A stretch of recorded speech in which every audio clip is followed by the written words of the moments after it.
Hello everybody and welcome! In this video I will show you how to make hard reset for your headphones Nothing Ears.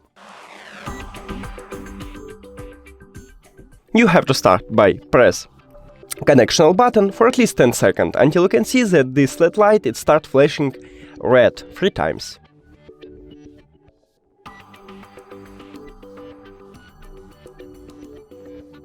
Here we go, 2, 3.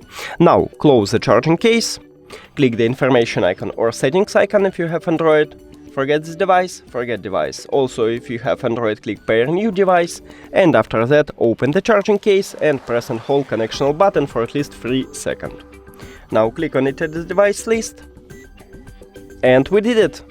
Thank you for watching this video. If you found it helpful, please consider subscribing to channel and leave the like on the video. It's really important to us. See you later!